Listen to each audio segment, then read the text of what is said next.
నమస్తే, welcome to iDream. నేను మీ Madhuri. Rocking Rakesh ఒక మంచి తెలంగాణ నేపథ్యంలో ఉన్న ఒక కథని తీసుకొచ్చారు. దాన్ని కేసీఆర్ గారికి చూపించడం జరిగింది.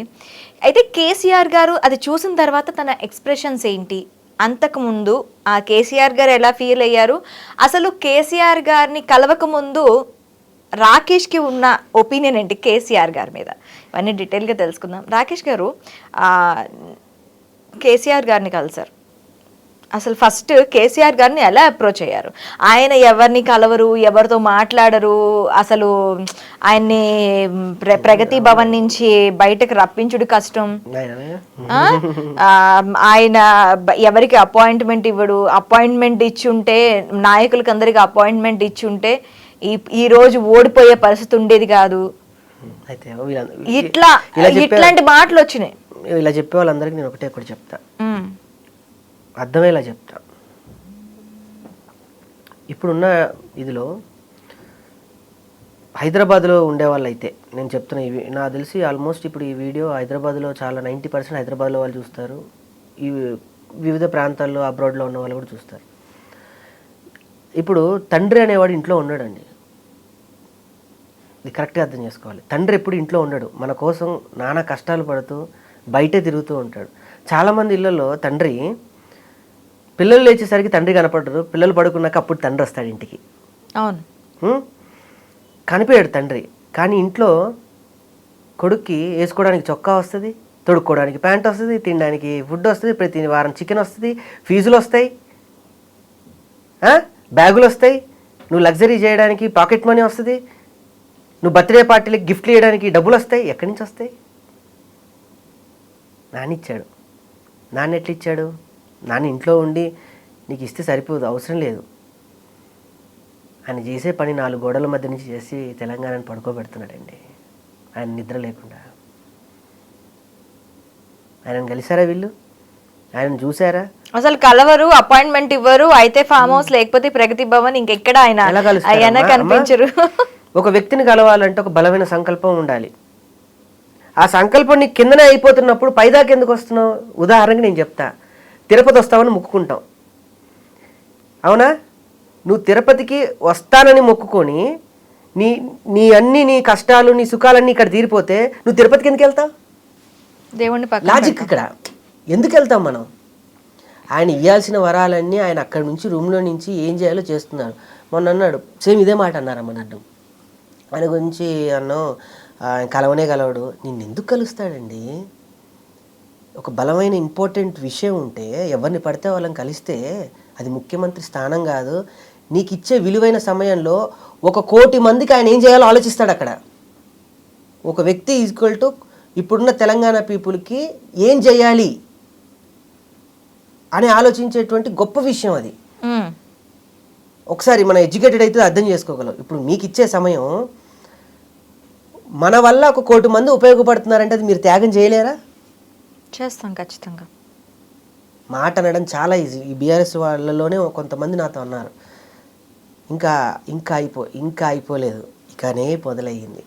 అది తెచ్చినప్పుడు ఇచ్చారని కూడా అన్నారు. అది తేయడానికి వెళ్ళి కొనుక్కొని స్వీట్ కాదు, ఎవరైనా ఇస్తే తీసుకెళ్ళి అది మనీ ఆర్డర్ కాదు. తెచ్చేలా చేశాడు, ఇచ్చేలా చేసిన వ్యక్తి ఆయన ఒక్కడే. ఆ బక్క పలిచని ప్రాణం ఉక్కు గుండెలాగా కొట్టుకొని ఒక్కొక్కరి నరాలు తెంపి ఉత్తేజపరిచింది. ఆ రోజుల్లో గద్దర్ పాట గనక ఎలా అడవుల్లోకి నడిపిందో, ఈనాడు కేసీఆర్ గారు చేసినటువంటి ఉద్యమ బాట ఉస్మానియా గేట్లు తన్నుకొని చదివే పుస్తకాలను పక్కన పెట్టి నా తెలంగాణ కోసం బయలుదేరిన విద్యార్థులు ఎంతోమంది ఉన్నారండి. అంతమందిని ప్రభావితం చేశాడంటే ఒక నార్మల్ వ్యక్తి చేయగలరా? ఖచ్చితంగా చేయలేరు. అనేవాడు ఎవడు చేయడండి, వాడికి అదే పని, వాడికి అనడమే పని. నేను ఏ పార్టీకి వ్యక్తిని కాదు, నాకు టీఆర్ఎస్ కాదు, కాంగ్రెస్ కాదు, లేకపోతే నేను ఏ పార్టీ బీజేపీ, అసలు నాకు పార్టీలతో సంబంధం లేదు. ఒక కారణ జన్ముడు ఆయన రెస్పెక్ట్. ఓకే, మీరు అన్నారు ఒక చిన్న సమయం దొరికితే వేరే వాళ్ళకి ఇచ్చే సమయంలో తను చాలా ఆలోచించి కోటి మందికి ఆ ఆలోచన ప్రయంగా తనకి వాళ్ళకి ఎలాంటి సేవ చేయగలను అలాంటి సేవ చేయగలిగే వ్యక్తి మిమ్మల్ని ఎందుకు కలుస్తారు అని. నన్ను ఎందుకు కలిసి మిమ్మల్ని ఎందుకు కలిసారు? అవును, నేను సాధారణమైన సినిమా తీసుంటే నేను సినిమా తీసుంటే అందరిలో నేను ఒకడిని అయ్యేవాడిని. నేను తీసింది తెలంగాణ సాధక బాధలు, వాటి విలువలు, సాహిత్య విలువలు, వాటి మూలాలు, తెలంగాణ చరిత్ర తీసా. నా తెలంగాణ చరిత్ర బుక్ తీసుకొని తెలంగాణ చరిత్రలో ఉన్నటువంటి పడిపోయిన పునాదును లేపి దాని మీద నూతన తెలంగాణ నిర్మించిన వ్యక్తికి నేను ప్రజెంట్ చేశాను ఆ సినిమాని. Got it my point?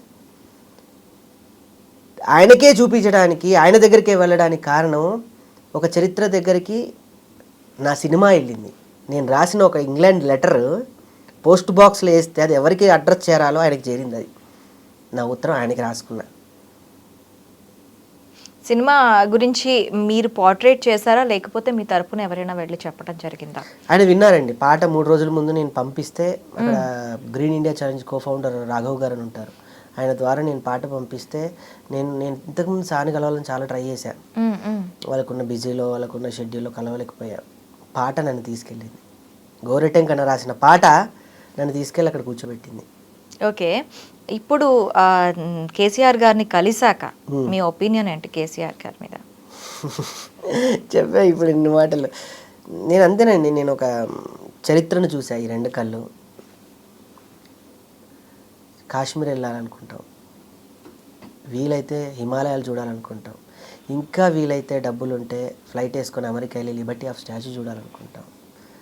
ఇంకా అదృష్టం ఉండి ఇంకా గొప్ప వాళ్ళమే ఇంకా వెళ్తే ఇంగ్లాండ్ వెళ్ళిపోయి చూడాలనుకుంటాం. కానీ ఈ 2 కళ్ళను కోరుకున్నది ఆయన చూడాలని. ఆయన చూశాను అంతే, దట్స్ ఇట్. నేను ఏం చెప్పనండి, నా కళ్ళు ఆయన చూసాయి, నా చేతులు ఆయన తాకాయి.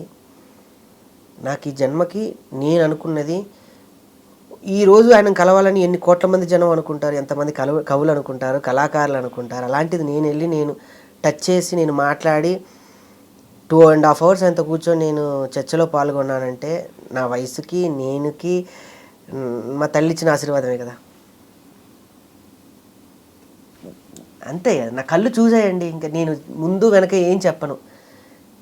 మన లైఫ్లో ప్రతి గోల్ ఒకటి ఉంటుంది కొత్త మందికి. నాకు ఒక 2 గోల్స్ ఉన్నాయి. ఆ 2 గోళ్ళు నా సినిమాలే. ఆ 2 గోల్లో మొదటి గోలు సినిమా అయ్యి ఆయన అవ్వడం ఇంకా నా అదృష్టం. ఓకే, సో ఆయనని కలవాలి అంటే మనం ఒక గోల్ని ఏర్పరచుకొని ఆ గోల్తో ఆయనకి వెళ్ళి ఈజీగా అప్రోచ్ అవ్వచ్చు అంటారు మీరు? ఎవరైనా కలవాలి అనుకున్న వాళ్ళకి, మాట్లాడాలి అనుకున్న వాళ్ళకి సమస్య కొంతమందికి దారి తీస్తుంది. సమస్య పెద్దదయ్యి నీ సంకల్పం గొప్పదైతే మీరు కలుస్తారండి. టీ అందలేదనో, కాఫీలో పురుగు పడిందనో, భోజనంలో రొట్టెలాలేదనో, నాకు ఫోటో ఇవ్వలేదనో, ఆయన నన్ను పిలవలేదనో, గుర్తించలేదనో, ఆయనకు 100 ఉంటాయి. ఆ కళ్ళు ఒక స్కాన్ నిన్నే చూడవు, 100 మందిని చూస్తా. తెలంగాణని చూస్తున్న కళ్ళు, నీ 2 కళ్ళు ఆయన్ని చూస్తున్నాయి. నువ్వు ఆయన్ని మాత్రమే చూస్తున్నావు. నువ్వు చూసే నీ 2 కళ్ళు ఆయన ఒక్కడిని చూస్తుంటే నువ్వు అంత ఫీల్ అవుతుంటే, ఆయన 2 కళ్ళు తెలంగాణను చూస్తుంటే ఆయన అంత ఫీల్ అవ్వాలి కదే కదా. నీ ఇంట్లో నువ్వు అమ్మకే అన్నం పెట్టినోడివి, ఆయన కోట్ల మందికి ఎలా అన్నం పెట్టాలనుకుని ఆలోచించేటువంటి, అందుకే ఇందులో ఉందండి. నా ఊరు నుంచి అది లీక్ చేయట్లేదో అలా వచ్చి హైదరాబాద్కి అలా ఆకలితో మంచిది అయి పడుకుంటే 5 రూపాయల భోజనం అన్నం పెడుతుంది. అసలు ఇంటి 5 రూపాయల భోజనం. రాజకీయం ఇక్కడ సంబంధం లేదండి. ఒక జయలలిత గారు తమిళనాడులో ఫ్రీ ఎడ్యుకేషన్ పెట్టింది. దానికి ఒక కారణం ఉంది. ఆమె చిన్నప్పుడు చదువుకోవడానికి ఆమె పడ్డ బాధలు, ఆమె షూటింగ్కి వెళ్తుంటే ఒక అమ్మాయి పూలు అమ్ముకుంటూ కనిపించి, అమ్మ నువ్వు ఇంగ్లీష్లో మాట్లాడుతున్నా, నాకు చదువుకోవాలని ఉందండి, నేను చదువుకోలేను అని అంటే, అక్కడి నుంచి పుట్టిన ఆలోచన మాకు ఫ్రీ ఎడ్యుకేషన్.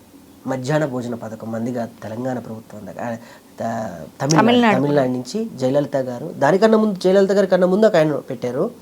ఆవిడ ఫ్రీ ఎడ్యుకేషన్ ఇచ్చి భోజనం అక్కడి నుంచి స్టార్ట్ చేశారు.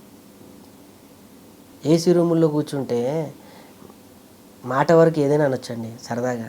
చేసి చూపించడం అనేది చాలా ఇది. నేను ఒకటి చెప్తా, ఎండ్ ఆఫ్ ద ఫైనల్ ఎవరు ఏమనుకున్నా, ఆయన గురించి ఎవరు ఏం మాట్లాడినా, ఆయన గురించి మాట్లాడే ముందు ఒక్క క్షణం నీ ఆత్మ పరిశీలన నువ్వు చేసుకో. ఎస్, ఇప్పుడు కూడా మాట్లాడొచ్చు అంటే అప్పుడు మాట్లాడు. That's it. ఓకే రాకేష్ గారు, thank you very much. Thank you అండి.